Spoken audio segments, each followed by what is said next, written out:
नमस्ते दोस्तों, pharma notes के इस यूट्यूब चैनल में आप सबों का स्वागत है। आज के इस वीडियो लेक्चर में हम जी पैट संडे क्विज सीरीज का पार्ट 87 देखने जा रहे हैं और ट्रस्ट मी, इस सीरीज के चलते आप आपका जी पैट जरूर क्वालिफाई करोगे। तो चलिए आज के इस शानदार सेशन को स्टार्ट कर देते हैं। देखो यहाँ पे पूछा है, identify anti histaminic drug with additional serotonin receptor block and good appetite stimulant property. देखो ये एक बहुत बढ़िया क्वेश्चन है दोस्तों। यहाँ पे ऐसा ड्रग बताना है जिसकी प्रॉपर्टी एंटी हिस्टामाइनिक है, एंटी सीरोटोनर्जिक है और वो हमारी भूख बढ़ाने में काम आए। बच्चों में ये काम आता है भूख बढ़ाने के, और साथ ही साथ में इसका एंटीकोलिनर्जिक इफेक्ट भी होता है। तो ऐसा ड्रग बताइएगा इतनी सारी प्रॉपर्टीज के साथ में, एक साथ जिसके साथ है। यहाँ ऑप्शन देखो, सिप्रोहेप्टाडीन, रानिटिडीन, सिमेटिडीन या फिर क्लोरफेनिरामाइन। ऐसा एंटीहिस्टामाइनिक ड्रग जो यहाँ पे देखो सीरोटोनिन के 5-HT2A रिसेप्टर को ब्लॉक कर रहा है, स्पेशली हिस्टामाइन के H1 रिसेप्टर को ब्लॉक कर रहा है, एंटीकोलिनर्जिक ड्रग है और भूख को बढ़ाता है, बच्चों में भूख को बढ़ाता है, यानी वेट गेन भी इसका प्रॉपर्टी है। तो यहाँ से वो सही ड्रग होगा दोस्तों, ये सिप्रोहेप्टाडीन करके, इसे याद रखिएगा, बहुत इंपॉर्टेंट सवाल है सिप्रोहेप्टाडीन। ठीक है, चलिए नेक्स्ट सवाल है यहाँ पे, erythromycin antibiotic belong to which of the following class. कौन से क्लास से बिलोंग करता है इरिथ्रोमाइसिन? सभी को पता होगा, इरिथ्रोमाइसिन अजिथ्रोमाइसिन हर बार आते हैं सवाल में ये एग्जाम में। तो इरिथ्रोमाइसिन अजिथ्रोमाइसिन ड्रग के जो क्लास है वो बताइएगा, बीटा लैक्टम, मैक्रोलाइड, अमाइनोग्लाइकोसाइड या फिर पेप्टाइड। तो जो अजिथ्रोमाइसिन इरिथ्रोमाइसिन है वो माइक्रोलाइड क्लास से बिलोंग करते हैं। बहुत इंपॉर्टेंट सवाल है। नेक्स्ट सवाल है यहाँ पे, which among the following is an antifilarial drug. Antifilarial drug बोलिएगा कौन सा है यहाँ से, DEC, FNH, PAS या फिर DDS। तो यहाँ से सही जवाब होगा दोस्तों डाई इथिल कार्बामेजेपाइन, DEC। ये यूज होता है फिलारिया को ट्रीट करने के लिए। एंटी फिलारियल ड्रग जो है DEC को याद रखिएगा, यहाँ से ये सही जवाब होगा दोस्तों, डाईथिल कार्बामेजेपाइन। तो इसे ऐसे करके याद रखिएगा, दिसंबर में फील आता है नए साल का, है ना, दिसंबर में फील आता है नए साल का, तो एंटी फिलारियल ड्रग आपको याद रह जाएगा दोस्तों। ठीक है, चलिए नेक्स्ट सवाल है यहाँ पे, Steven Johnson syndrome is the most common adverse effect associated with one of the following category of drugs. Steven Johnson syndrome कौन से कैटेगरी के साथ में एसोसिएटेड है? तो ये एडवर्स इफेक्ट बताइएगा। यहाँ पे ऑप्शन दिया है, सल्फोनामाइड्स, पेनिसिलिन्स, मैक्रोलाइड्स या फिर टेट्रासाइक्लिन्स। कौन सा ऐसा ड्रग का कैटेगरी है जिसका adverse effect Steven Johnson syndrome है? तो यहाँ से सही जवाब करना है दोस्तों, ये सल्फोनामाइड्स के साथ में ये कॉमनली मोस्ट कॉमन है स्टीवन जॉनसन सिंड्रोम। तो यही यहाँ से सही होगा। चलिए नेक्स्ट क्वेश्चन की तरफ बढ़ेंगे। नेक्स्ट पूछा है देखो, phenobarbitone is dash acting barbiturate. Phenobarbitone कौन से कैटेगरी का बार्बिचुरेट है बताइएगा। ऑप्शन देखो, ultra short acting barbiturate, short acting barbiturate, intermediate acting barbiturate या फिर लॉन्ग एक्टिंग बार्बिचुरेट। देखो बहुत ही आसान सवाल है लेकिन कंफ्यूज हो सकता है, तो एक बार आप लोगों ने ये सारा क्लासिफिकेशन देख लेना है।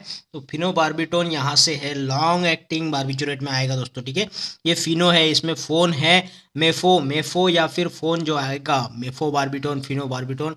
तो फोन पे हम कितना घंटों तक बात करते हैं ना, तो ये लॉन्ग एक्टिंग की तरह से याद रखो, लॉन्ग एक्टिंग।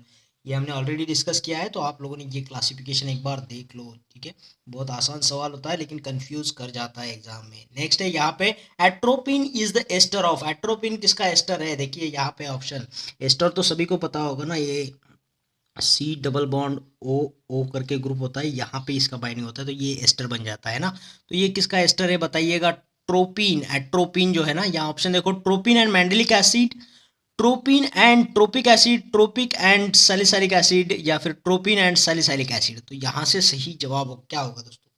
तो ये एट्रोपिन हायोसियामाइन जैसे ड्रग है ना, ये ट्रोपिन एंड ट्रोपिक एसिड के एस्टर होते हैं। ठीक है, तो यहाँ से ये वाला ऑप्शन सही होगा दोस्तों, बी। ठीक है, एक OH ग्रुप वाला होता है, एक एसिड ग्रुप वाला होता है ना, OH और OH अल्कोहलिक ग्रुप और COOH, ये दोनों मिल के हमें एस्टर देते हैं। ठीक है, ये एस्टर है, ये एसिड होगा, ये अल्कोहल होगा। ठीक है, तो ट्रोपिन एंड ट्रोपिक एसिड जब मिल जाते हैं तो हमें ये एस्टर मिल रहा है जो एट्रोपिन हायोसियामाइन जैसे ड्रग होंगे। ठीक है, चलिए नेक्स्ट क्वेश्चन है, पूछा है, chemical changes of the drug in a living body are refer to as. देखो ड्रग के अंदर केमिकल चेंजेस जब होते हैं तो उस प्रोसेस को क्या कहेंगे हम? यहाँ ऑप्शन देखो, डाइजेशन है, बायो ट्रांसफॉर्मेशन है, एब्सॉर्प्शन है या फिर रेडिएशन है। देखो ये वाला प्रोसेस जो है ना, ये मेटाबॉलिज्म में आता है। मेटाबॉलिज्म को बायो ट्रांसफॉर्मेशन भी बोला जाता है। तो यहाँ से सही जवाब करना है दोस्तों, ये बायो ट्रांसफॉर्मेशन, ठीक है, ये वाला सही होगा। जो भी केमिकल चेंजेस की बात आएगी तो बायो ट्रांसफॉर्मेशन मेटाबॉलिज्म हम बोल सकते हैं, ठीक है। और हाँ दोस्तों, हमारे फार्मा नोट्स की जो पीडीएफ लाइफ टाइम मेंबरशिप है, इसको आप लोगों ने आज ही ज्वाइन करना है बाय कंट्रीब्यूटिंग ओनली 999 रुपीज। जैसे आपका कंट्रीब्यूशन हो जाएगा, आपको हमारे प्राइवेट टेलीग्राम चैनल से लिंक किया जाएगा, जहाँ पे आपको ये सारा मटेरियल पीडीएफ के फॉर्म में मिलता रहेगा दोस्तों। और आपके प्रिपरेशन में काफ़ी स्पीड आएगा, आपके कॉन्फिडेंस में काफ़ी बर्ताव आएगा दोस्तों, ठीक है। तो ये ज़्यादा से ज़्यादा आपने दोस्त लोगों में शेयर करना है और जल्द से जल्द इसे ज्वाइन करना है दोस्तों। ये प्रोसेस बहुत आसान है। आप कोई भी ऑनलाइन ट्रांजेक्शन ऐप से ये कंट्रीब्यूशन कर सकते हो, जैसे गूगल पे, फ़ोन पे या फिर पेटीएम से। तो इसके लिए हमारा मोबाइल नंबर यहाँ पे दिया हुआ है 8087339648 पर। जैसे आपका ट्रांजेक्शन हो जाएगा, आपको आगे की प्रोसेस से लिंक किया जाएगा, आप इजीली एक्सेस कर सकते हो इन सारे नोट्स के साथ में। और आपके स्टडी में आपको काफ़ी बदलाव दिखेगा। आप आपके कॉम्पिटिटर से 4 कदम हमेशा आगे होंगे दोस्तों, ठीक है। तो जल्द से जल्द इसे ज्वाइन करिएगा। चलिए नेक्स्ट क्वेश्चन की तरफ देखते हैं। आपको आपके गोल तक पहुंचना है तो फार्मा नोट्स जो ये चैनल है ना, ये बहुत ही सिंपल और आसान और सबसे छोटा रास्ता है दोस्तों। आप आपके एम तक पहुंच सकते हो, आपके जो भी टारगेट है वो अचीव कर सकते हो। चाहे जीपैट हो, गवर्नमेंट का कोई फार्मासिस्ट का एग्ज़ाम हो, या फिर डीआई जैसा एग्ज़ाम हो, आपका कोई भी एम हो दोस्तों, ये सबसे नज़दीक का रास्ता है फार्मा नोट्स यूट्यूब चैनल, ठीक है।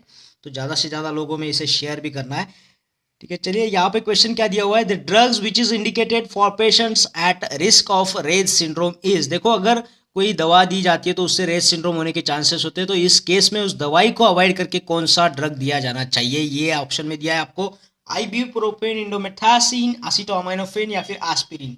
तो सबसे पहले ये बात क्लियर हो जाए कि एस्पिरिन देने से ही बच्चों में ज्यादातर के रेस सिंड्रोम देखा जाता है। एस्पिरिन की वजह से रेस सिंड्रोम प्रोड्यूस होता है ना। एस्पिरिन ही वो वजह है जो रेस सिंड्रोम कराती है। तो एस्पिरिन तो नहीं देना चाहिए। अब रेस सिंड्रोम को बचाना है, रेस सिंड्रोम से बचाना है उस चिल्ड्रन को, तो उसको जो भी फेवर आया उसको डिक्रीज करने के लिए हम कौन सा दवा इस्तेमाल करेंगे। तो यहाँ पे 3 ऑप्शन बचते हैं, आइबुप्रोफेन, इंडोमेथासिन या फिर एसिटामिनोफेन। तो यहाँ से सबसे अच्छा और प्रिफरेबल ड्रग है एसिटामिनोफेन दोस्तों। आइबुप्रोफेन भी यूज किया जाता है, लेकिन प्रिफरेंशियली आपने लिखना है एसिटामिनोफेन करके, ठीक है। तो ये वाला जो है पैरासीटामोल का नाम है, ये पैरासीटामोल एसिटामिनोफेन करके। तो यही ड्रग को आपने प्रिफर देना है। बाद में इसके अगर ये नहीं रहा ऑप्शन में तो आइबुप्रोफेन को भी टिक कर सकते हो, ठीक है। तो याद रखिएगा, रेस सिंड्रोम से रिस्क जो पेशेंट को बचाना है तो इसके लिए इंडिकेशन है आपका एसिटामिनोफेन, और एस्पिरिन से रेस सिंड्रोम होता है दोस्तों। नेक्स्ट सवाल है यहाँ पे, a drug that decrease the activity of another drug is called as. एक ड्रग है जो दूसरे ड्रग की एक्टिविटी को कम कर रहा है, तो उसको क्या बोलेंगे। यहाँ ऑप्शन देखिए, एंटागोनिस्ट, एगोनिस्ट, एडवर्स रिएक्शन या फिर सिनर्जिक। बहुत आसान सवाल है ये। तो जो ड्रग दूसरे ड्रग की एक्टिविटी कम कर रहा है उसे हम एंटागोनिस्ट बोलेंगे। जो भी एगोनिस्टिक ड्रग होते हैं उनका एक्शन ये कम कराता है या फिर बंद कराता है दोस्तों, डिक्रीज कराता है, तो ये एंटागोनिस्ट का यहाँ पे डेफिनेशन है। नेक्स्ट सवाल है यहाँ पे, affinity is a measure of. देखो बेसिक फंडामेंटल फार्माकोलॉजी से क्वेश्चन है, एफिनिटी किसको मेजर करता है, एफिनिटी का क्या मतलब होगा यहाँ पे। तो यहाँ पे देखिए ऑप्शन दिया है, drugs binding to plasma protein, drug binding to a receptor, inhibiting potency of drug, या फिर बायो अवेलेबिलिटी ऑफ ड्रग। देखो कोलॉजी के अंदर जब बेसिक फंडामेंटल कोलॉजी की बात की जा रही है तो एफिनिटी का मतलब क्या होगा, ये क्या मेजर करेगा। तो मैं आपको बता दूं, ये ड्रग और रिसेप्टर के बाइंडिंग को मेजर करता है दोस्तों। ऑप्शन जो है यहाँ पे रिसेप्टर वाला सही होगा। ड्रग और रिसेप्टर की बाइंडिंग की जो अफिनिटी की यहाँ पे बात की जा रही है ना। नेक्स्ट यहाँ पे सवाल है, histamine concentration is highest in. Histamine का कॉन्सेंट्रेशन सबसे ज्यादा कहाँ होता है। ऑप्शन देखिए, beta cell, mast cell, lymphocyte या फिर एडिपोलाइट्स। तो यहाँ से सभी को पता होगा, हिस्टामाइन जो है मास्ट सेल से सिक्रेट किया जाता है। Mast cell is the most highly contain the histamine concentration, ठीक है। तो मास्ट सेल को ही टिक करना है आप लोगों ने। बाकी नॉन मास सेल वाले में भी प्रेजेंट होता है, लेकिन यहाँ पे जो हाईएस्ट कॉन्सेंट्रेशन है वो मास सेल के अंदर होता है दोस्तों, हिस्टामाइन का, ठीक है। तो इस वीडियो में इतना ही दोस्तों। आशा करता हूँ आपको ये पूरा सेशन, सारे क्वेश्चंस अच्छे लगे होंगे, और अगर ऐसा हुआ है तो इस वीडियो को लाइक करना है, शेयर करना है, और कमेंट बॉक्स में कमेंट जरूर करना है दोस्तों। और हाँ, उन लोगों से मेरी दिल से गुजारिश है, दरखास्त है, जिन लोगों ने चैनल को अभी तक सब्सक्राइब नहीं किया है, चैनल को सब्सक्राइब कर दीजिएगा। उसके बाद आने वाले बेल आइकन को जरूर क्लिक करिएगा दोस्तों। इससे क्या होता है कि आप कोई भी वीडियो मिस नहीं करोगे, और आपको आने वाले हर एक वीडियो का नोटिफिकेशन मिलता रहेगा, और आपको यूं ही लाभ होता रहेगा दोस्तों। तो फिर मिलते हैं एक और बेहतरीन वीडियो के साथ में, तब तक के लिए थैंक यू।